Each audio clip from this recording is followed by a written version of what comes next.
నమస్కారం NSTV news కి స్వాగతం. నా పేరు సంధ్య. ఇక వార్తల్లోని ముఖ్యాంశాలను ఇప్పుడు చూద్దాం. చాంద్రాయణగుట్ట పోలీస్ స్టేషన్ పరిధిలో డ్రంక్ అండ్ డ్రైవ్ తనిఖీల సమయంలో హంగామా చేసిన ఆటో డ్రైవర్ పై కేసు నమోదు. చాంద్రాయణగుట్టలోని ఎంబీఎన్ఆర్ ఎక్స్ రోడ్ వద్ద శుక్రవారం రాత్రి నిర్వహించిన డ్రంక్ అండ్ డ్రైవ్ తనిఖీల సమయంలో ప్రజలకు అసౌకర్యం కలిగిస్తూ పోలీసుల విధులకు అడ్డంకిగా వ్యవహరించిన ఆటో డ్రైవర్ పై కేసు నమోదు చేశారు.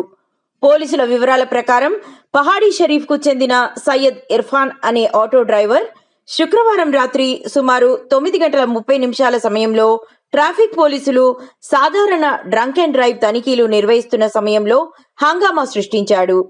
దీంతో ట్రాఫిక్ వ్యవస్థకు అంతరాయం కలిగి పోలీసులు తమ విధులు నిర్వహించడంలో ఆటంకం ఏర్పడిందని తెలిపారు.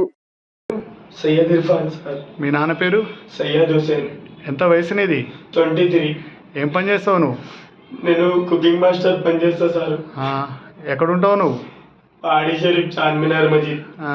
ఏం జరిగింది నిన్న డ్రింకింగ్ డ్రైవ్ పట్టుకుంటే ఆ సార్ని చచ్చిపోయిన పామ్ అయితే భయపెట్టించిన సార్. ఇప్పటి నుంచి తప్పు చేయను సార్. ఎందుకు భయపెట్టించినావు? ఎందుకు భయపెట్టి? బండి ఇచ్చి పెడతారేమో అని భయపెట్టించిన సార్. ఎన్ని కోటర్లు తాగినావు? ఒక కోటర్ ఆడనే తాగినా, నీళ్ళు ఇవ్వకుండానే తాగినా. తాగి తోలకూడదు కదా? తోలకుంది సార్. ఇప్పటి నుంచి డ్రింకే చేయను సార్. తప్పైపోయింది సార్. పాము ఎక్కడ వేసినావు? పాము మా ఇంటి ముందర బౌండరీ ఉంది, ఆడనే ఉంది. చూపిమంటే చూపిస్తా. ఉంటుందా ఇప్పుడు? ఆడ ఉంటది. చూస్తా. మళ్ళీ చేస్తావా? చెయ్యండి సారు, చెయ్యదు.